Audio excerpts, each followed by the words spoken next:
Sesaat lagi Anda ikuti Bincang Spesial.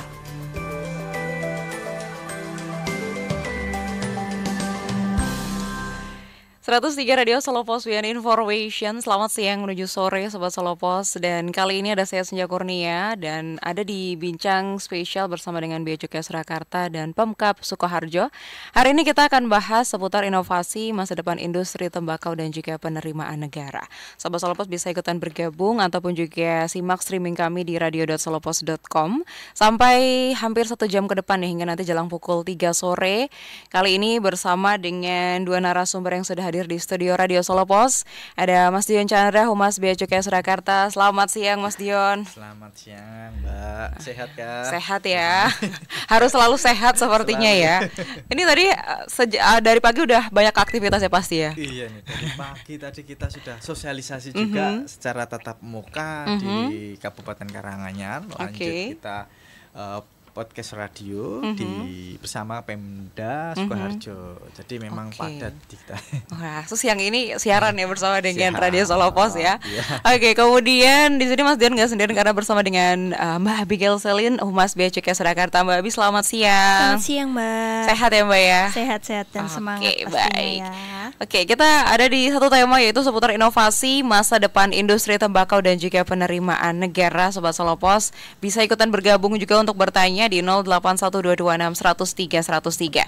Ini tema yang terus juga kita upayakan untuk Sobat Solo Pos mengerti begitu ya, seperti apa. Ini juga salah satu bentuk dari sosialisasi rekan-rekan dari Bea Cukai Surakarta. Oke, peran industri tembakau dalam penerimaan negara nih Mas Dion seperti apa? Tentunya gini Mbak, kalau kita katakan industri tembakau di sini pasti erat kaitannya dengan petani, ya kan?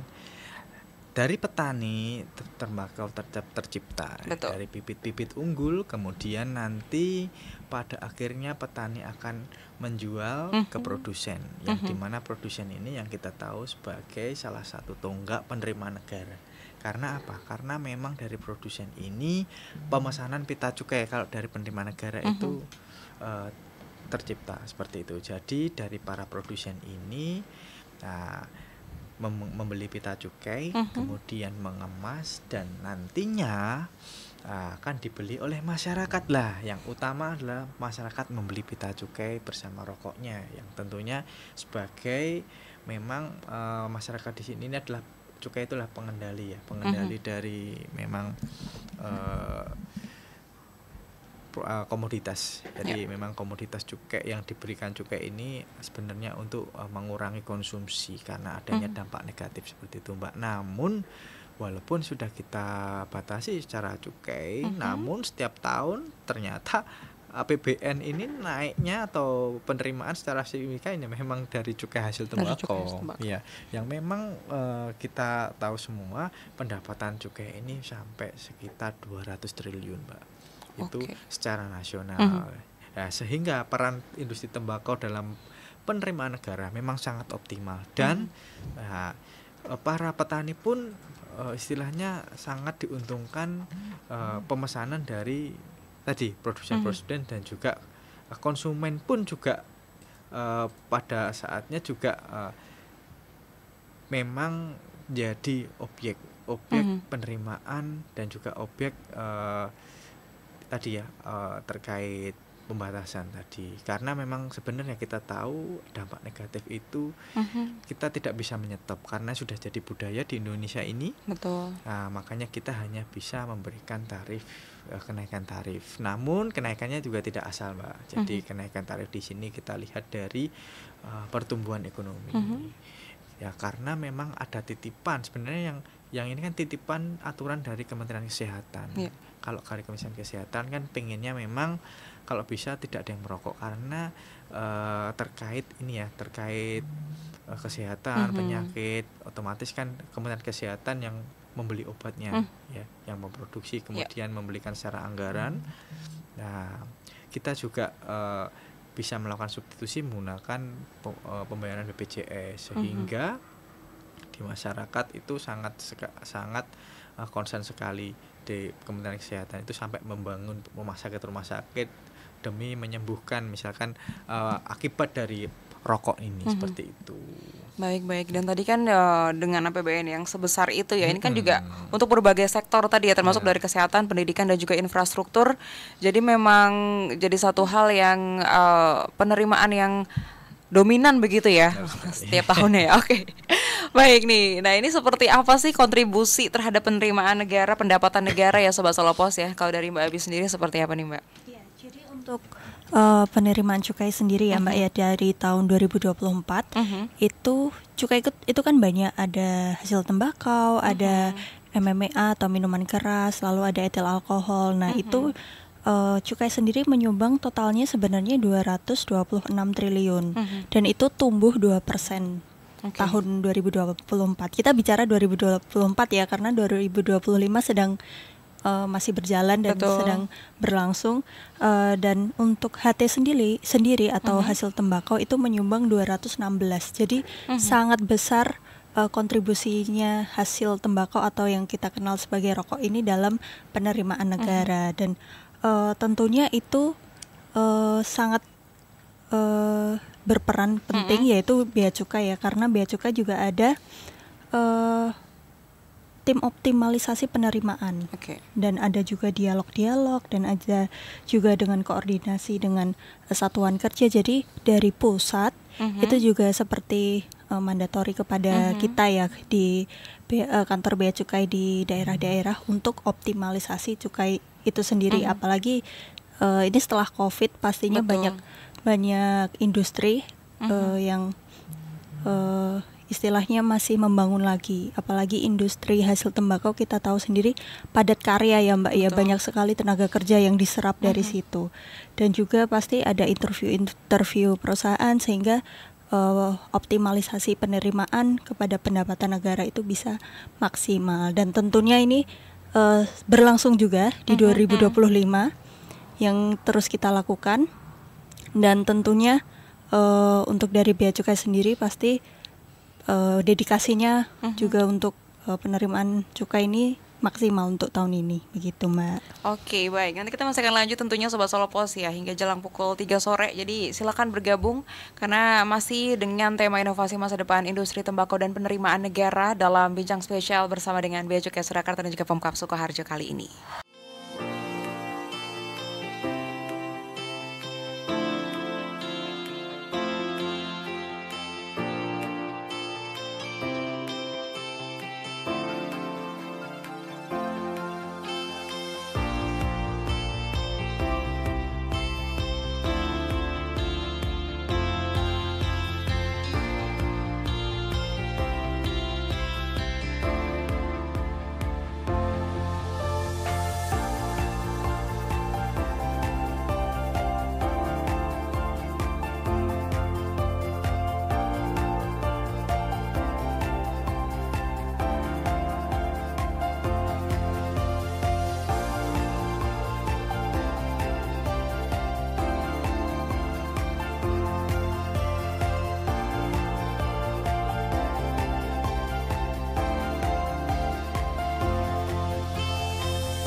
Kembali Anda ikuti Bincang Spesial.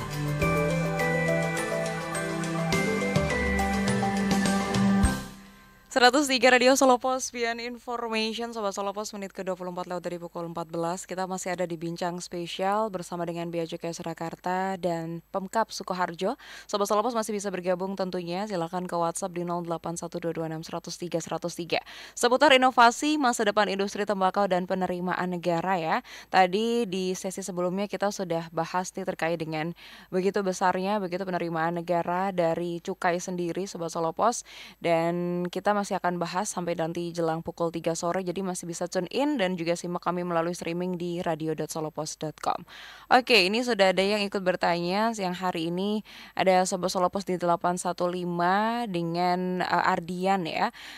Sudah sering mendengarkan atau mengetahui seputar regulasi rokok ya, tetapi kalau rokok elektrik yang sekarang menjamur nih seperti apa? Apakah juga sudah ada regulasi dari Bea Cukai ini? Terima kasih. Ya, tentunya kalau kita katakan kaitan regulasi vape ya dengan HPTL, tentunya negara mulai tahun 2018-19 itu udah mulai mengenakan regulasi terhadap vape atau rokok elektrik. Ya, tentunya dulu awalnya memang masih belum ada undang-undang yang mengatur, kemudian berjalannya waktu ternyata dianggap karena ada bahan turunan tembakunya Mbak nih, karena dalam tiap cairan itu ada nikotin, yang dimana nikotin adalah hasil ekstrak dari tembakau, maka dikenakan cukai. Dan atas cukai yang vape atau cairan nikotinnya, kalau alatnya vape nggak kena. Oke, artinya enggak ya? Nggak kena, ingat-ingat cairannya. Dan cairannya ini itu per mililiter Mbak, hitungannya itu 532 kira-kira ya. 532 ml per mililiter, biasanya dikemas di 30 mili atau 60 atau 100.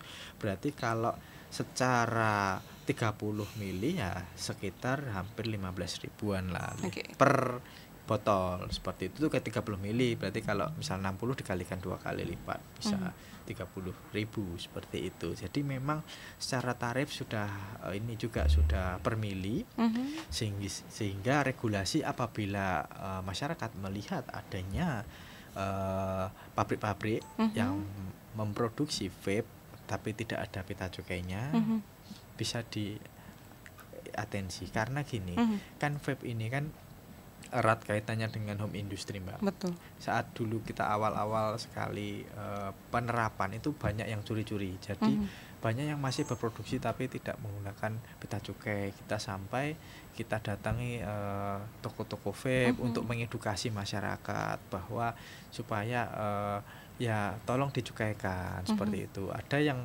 sampai kita bantu untuk mengembalikan kembali rokok-rokok itu ke produksinya. Jadi enggak kita lakukan sanksi, tapi kita balikan pabriknya aja, biar pabriknya mengurus kewajibannya dulu, membayar pajak cukai dan regulasi seperti itu. Dan akhirnya dikembalikan, setelah dikembalikan nanti dikirimin yang baru, biasanya produk baru seperti itu. Jadi memang sampai sekarang pun kita jarang sekali mendengar bahwa ada cairan vape yang ilegal.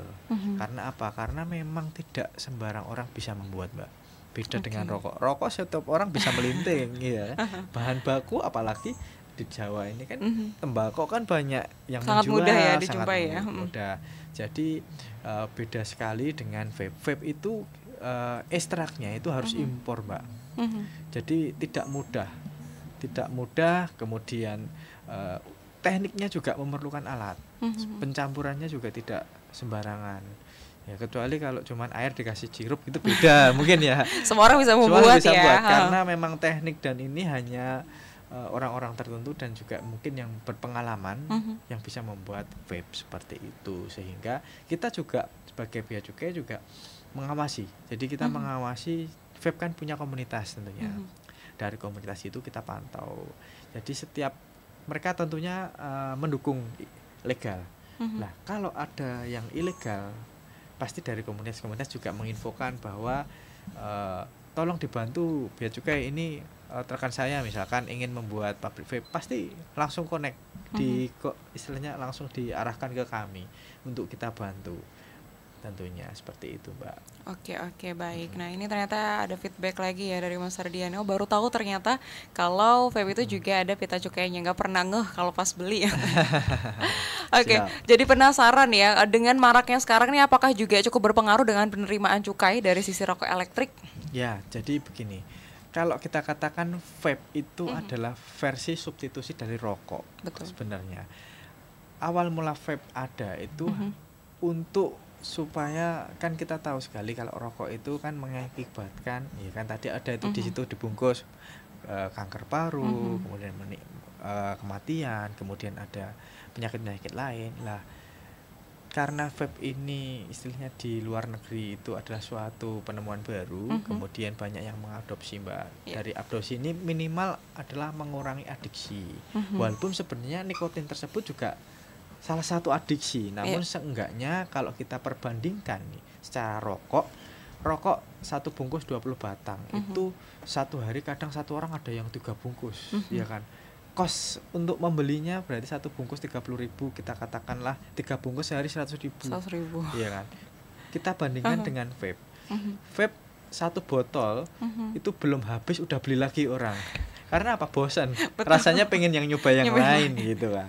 Lah, sama, Mbak. Jadi kalau sebenarnya kalau secara penerimaan negara memang negara akan lebih diuntungkan misalkan tadi rokok-rokok yang konvensional karena harga jelas lebih mahal dan tarif juga ada golongan di sini. Tapi kalau vape kan memang hanya satu ini ya, satu versi gitu. Dan itu juga orang paling satu tetes sehari aja.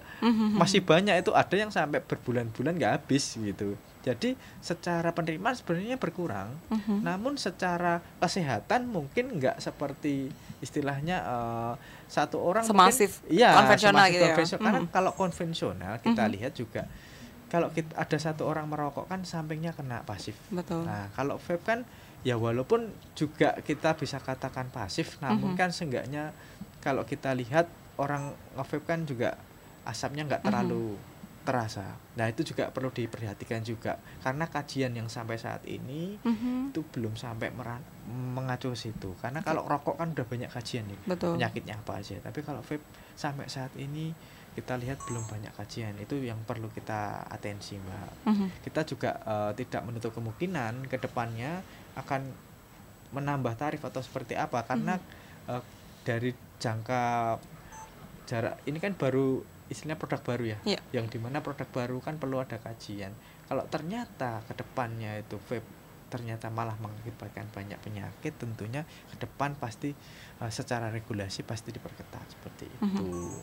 Oke, baik. Mungkin Mbak Abi ini ada tambahan nih terkait dengan regulasi vape ya.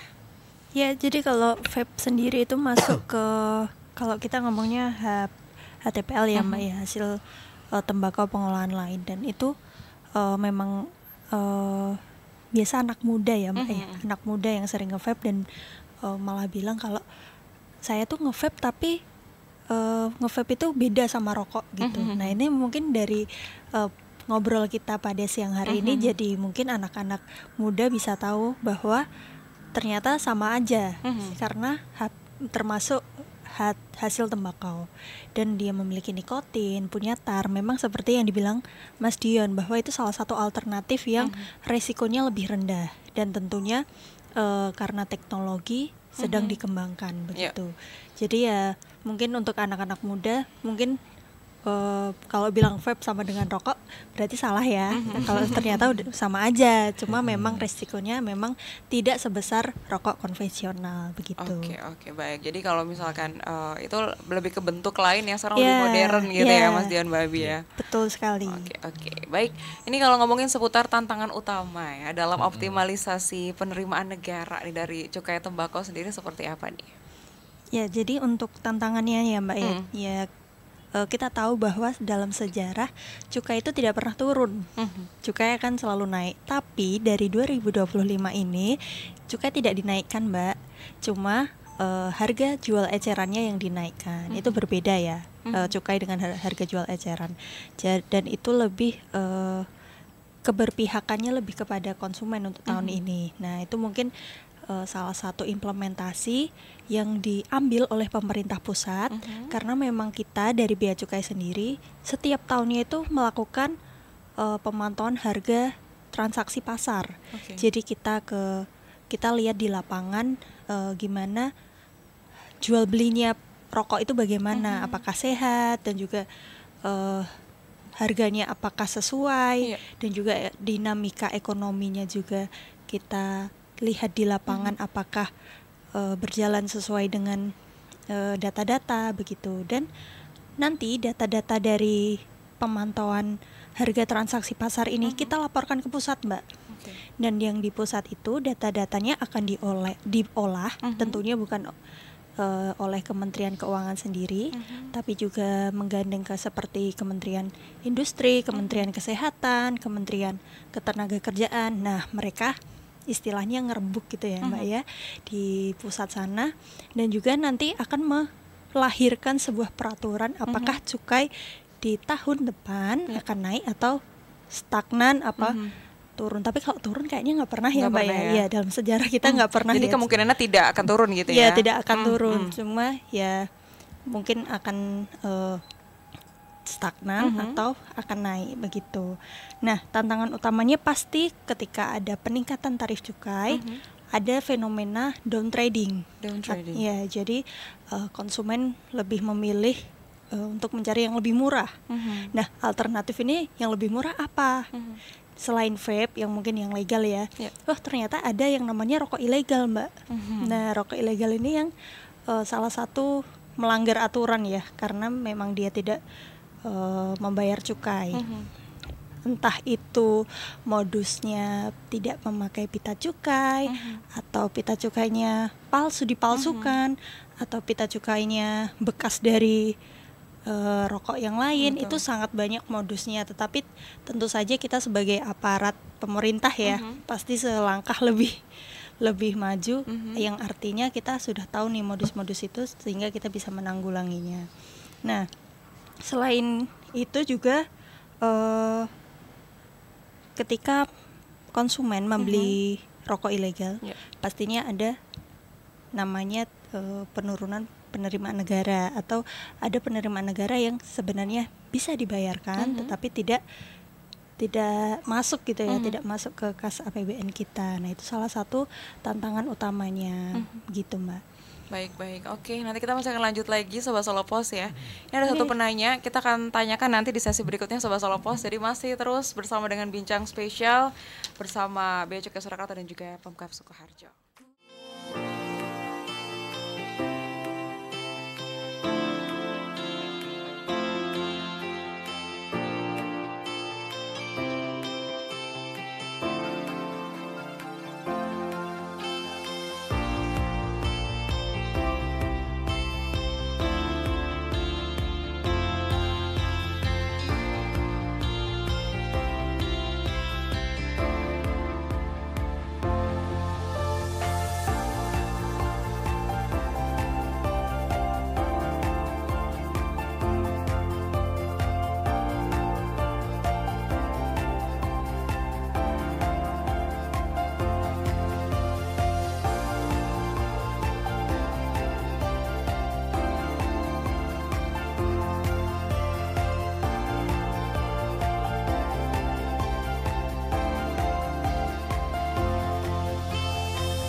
Kembali Anda ikuti Bincang Spesial.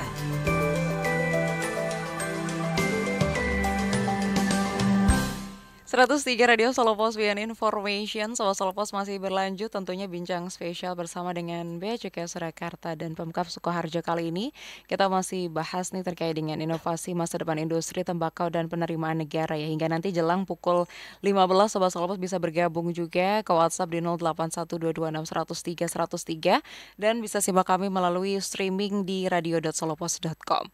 Oke, tadi seperti yang saya sempat sampaikan ya Sobat Solo Pos, sudah ada yang ikutan bertanya siang menuju sore hari ini ya.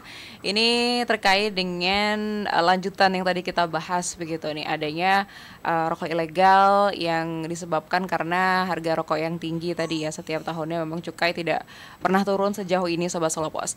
Ini yang ditanyakan adalah memang sudah istilahnya lagu lama gitu, ketika harga rokok naik masyarakat beralih ke rokok ilegal gitu, padahal niatnya dari Kementerian Kesehatan adalah untuk mengurangi konsumsi masyarakat terhadap rokok. Jadi dinilai ini memberatkan, kemudian akhirnya tidak jadi beli. Tetapi bukan seperti itu, malah jadi beli yang murah dan ternyata ilegal ya. Oke, mau tahu kalau data dari Bea Cukai sendiri ini apakah dengan menaikkan harga rokok ya di tingkat pengguna nih atau pembeli ini, apakah juga ikut menurunkan tingkat konsumsi rokok di masyarakat nih? Jadi begini Mbak, jadi dulu itu pernah ada survei ya, survei Prakasa itu kalau nggak salah. Jadi setiap ada kenaikan harga rokok 50% itu akan mengakibatkan 12% perokok itu berniat berhenti merokok. Berniat, ya. Okay. Kemudian ada lagi kenaikan 100% harga cukai itu akan membuat 32% orang berniat berhenti merokok. Nah, tadi berniat masih ada notnya berniat. Nah, namun yang pasti ya, bagi orang yang tetap merokok akan mengurangi konsumsi rokoknya. Itu pasti. Karena misalkan kita contohkan suatu harga rokok harga 32.000. Biasanya dia beli sebelum harga naik, berarti kan 17.000 lah katakanlah. 17.000 dia dapat 20 batang. Tapi karena naik, wah, belinya separuh aja. Nah, kan mengurangi. Ya, karena apa? Karena kan tidak mampu membeli 32.000. Ya, wadah, aku belinya 20.000 aja. Otomatis masuknya eceran seperti itu. Jadi banyak sekali masyarakat yang membeli akhirnya karena ada kenaikan cukai tidak mampu beli satu bungkus, ya belinya eceran. Nah, yang dimana beli eceran pasti lebih mahal tentunya. Dan tapi tetap konsumsi harus konsumsi. Bedanya masyarakat yang pernah kita temui kebanyakan akan mengurangi konsumsinya apabila ada kenaikan rokok. Itu apabila masyarakat tersebut memilih kualitas, Mbak. Nah, ada juga yang masyarakat yang penting rokok, nggak melihat kualitas. Itulah yang nanti beralih dari produk, peralihan istilahnya merek seperti itu. Jadi dia akan mencari merek yang lebih murah seperti itu. Misalkan sama-sama filter tapi yang murah. Nah, itu juga ada dua macam, yang dia mencari yang legal tapi murah, ada juga yang mencari ilegal karena sekalian itu memang ada beberapa pemilihan seperti itu. Lah, kita Bea Cukai tentunya di sini memerangi yang masyarakat tadi yang memilih ke ilegal. Karena apa? Itu sangat tidak bagus bagi ekonomi dan bagi penerimaan, otomatis tidak ada cukai yang masuk ke negara. Nah, dan tidak hanya itu, sebenarnya kalau kita memilih rokok ilegal, tentunya di masyarakat secara produk itu belum teruji. Tidak ada uji lab, dan juga secara rasa kalau kita ingin jujur pasti jauh dengan rokok yang legal. Kalau rokok legal dipastikan bahan baku pasti kualitas minimal bagus.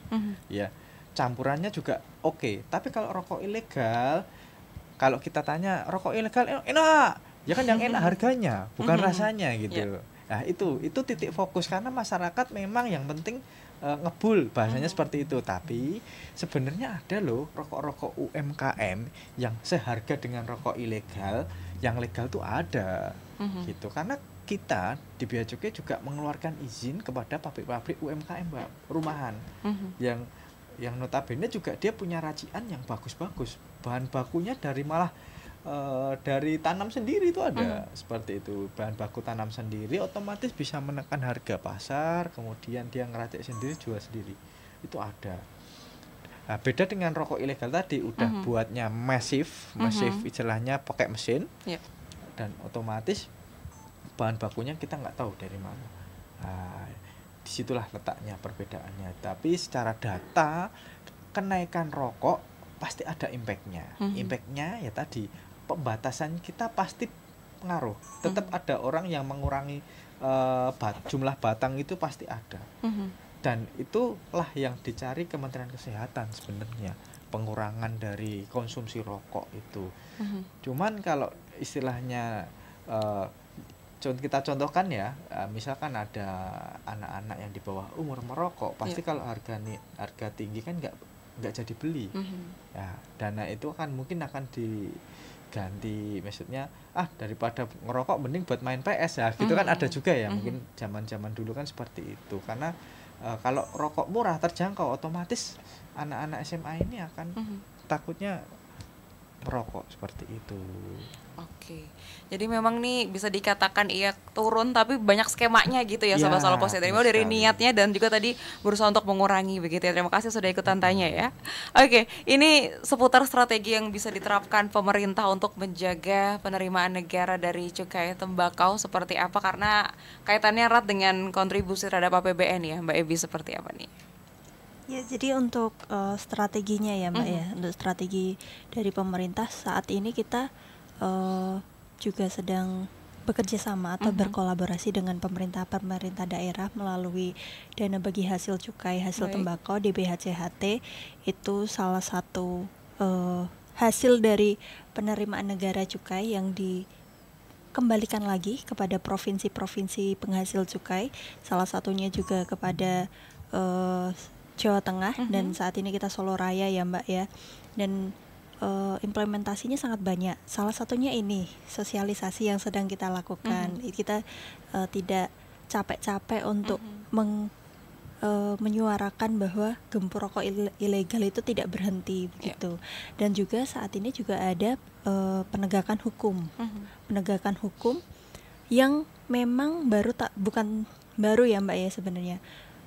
Baru digalakkan, sangat digalakkan itu tahun ini. Kalau tahun 2 tahun 3 tahun sebelumnya sosialisasi yang digalakkan, fokusnya di sosialisasi. Kita kenalkan rokok ilegal, dampak negatifnya, dan juga gempur rokok ilegal. Nah, untuk tahun ini kita fokus ke penegakan hukum. Nanti akan ada operasi pasar atau operasi bersama antara kantor Bea Cukai Surakarta dengan Pemda-Pemda terkait, dan mungkin kalau hal ini dalam artiannya Satpol PP ya, Satpol PP Kabupaten Sukoharjo. Nah, itu nanti ada tim gabungan yang turun ke pasar-pasar, turun ke toko-toko untuk melihat apakah ada indikasi nggak peredaran rokok ilegal. Jadi memang kita sudah menanamkan 2-3 tahun sebelumnya, dan kita tahun ini menganggap bahwa masyarakat sudah paham, dan ketika nanti mungkin ditemukannya ada rokok ilegal, itu pasti akan ada lanjutan hukumnya ya. Jadi mungkin ada UR, ada ultimatum remedium, atau juga langsung kalau memang sudah beberapa kali nakal nih, memang warungnya sudah beberapa kali ketahuan jual tetapi tidak jera-jera, nah itu pasti akan menempuh ketentuan hukum yang harus ditempuh begitu Mbak. Oke, bagian ini sudah ada banyak hal yang terus diupayakan begitu ya, untuk menjaga seperti apa cukai terhadap kontribusi APBN begitu Sobat Solo Pos ya. Oke, nah tadi kan kita sempat membahas bahwa apakah tahun depan akan turun, tapi kemungkinannya tidak turun karena sepanjang sejarah ini belum pernah turun sih, Mbak. Kira-kira masa depan industri tembakau nih kalau kebijakan cukai semakin ketatnya seperti apa nih Mas Dion? Jadi kita bisa lihat ya Mbak, jadi beberapa PT-PT rokok besar ini sudah mulai diversifikasi produk maupun diversifikasi usaha. Ada yang mengarah ke infrastruktur, kemudian ada yang ke perbankan, ada juga diversifikasi produk. Jadi ada yang memang PT besar yang langsung membuat inovasi dengan nikotin, istilahnya nikotin alternatif. Contohnya kita sebut aja heated ya, jadi yang dipanaskan nih. mungkin di iklan-iklan sudah banyak ya. Jadi rokoknya tidak dibakar lagi, tapi hanya dimasukkan ke mesin dan mesin itu nanti akan memanaskan. Dan itu nggak kelihatan asapnya, Mbak. Nah, itu juga ada. Itu salah satu produk PKC atau barang kena cukai seperti itu. Dan tentunya apabila kebijakan cukai semakin ketat dan kita tidak ada pendekatan yang seimbang, maka industri tembakau bisa mengalami penurunan tajam tentunya. Dan juga dampak dari penerimaan negara ini bisa kita bayangkan berkurang tentunya penerimaan. Namun itu tadi strategi yang untuk menyeimbangkan kesejahteraan industri dan masyarakat ini yang paling utama sebenarnya, Mbak, seperti itu. Baik. Oke, ternyata sudah sampai sesi terakhir ya Sobat Salopos ya. Seperti apa harapan dan pesan untuk petani dan masyarakat nih seputar program gempur rokok ilegal nih? Mungkin Mbak Ebi dulu nih. Ya, jadi tentunya dari kami Bea Cukai Surakarta dan saat ini berkolaborasi dengan pemerintah Kabupaten Sukoharjo mengharapkan bahwa untuk Kabupaten Sukoharjo sendiri bersih ya dari rokok ilegal, itu harapan kami. Dan apabila Bapak Ibu masyarakat mengetahui di lapangan ada indikasi peredaran rokok ilegal, jangan sungkan-sungkan untuk lapor ke Satpol PP Kabupaten Sukoharjo atau pun ke kami, ke Bea Cukai Surakarta. Kami dengan terbuka sangat menerima informasi-informasi itu, bisa melalui hotline kami di WA di 089 69 80 50.000. Nah, atau bisa juga ke Instagram kami di @beacukai_surakarta. Untuk identitas pelapor tenang aja bahwa kita akan menjaga kerahasiaannya. Jangan takut bahwa nanti dicepuin ini saya pelapornya gitu. Tenang aja Bapak Ibu bahwa kita tidak akan menyebarluaskan identitas, dan tentu saja semua informasi yang disampaikan kepada kita akan kita tindak lanjuti dan kita sampaikan kepada unit pengawasan terkait begitu. Oke, mungkin Mas Don ingin ditambahkan nih, silakan. Ya, tentunya sebelumnya kami ucapkan terima kasih pada masyarakat yang sudah membeli rokok-rokok yang legal, dan tentunya kita menunggu info dari masyarakat apabila menemukan rokok-rokok ilegal, dan juga misalkan ada masyarakat yang ingin berbisnis rokok atau ingin membuat pabrik rokok, bisa kontak kami di Bea Cukai Surakarta di nomor 08969 80 50.000, dan juga bisa kontak kami di @beacukai_surakarta.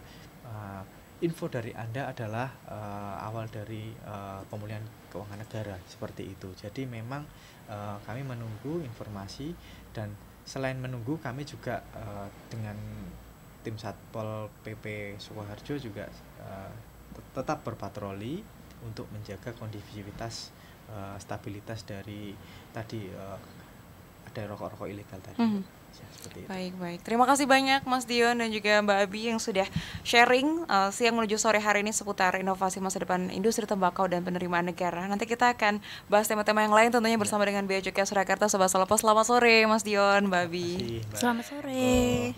Oke Sobat Salopos, itu tadi ya obrolan dalam bincang spesial bersama dengan Bea Cukai Surakarta dan juga Pemkab Sukoharjo. Nanti pukul 15 hingga 16 masih bersama saya Senja Kurnia. Sobat Salopos ada di Zona 103.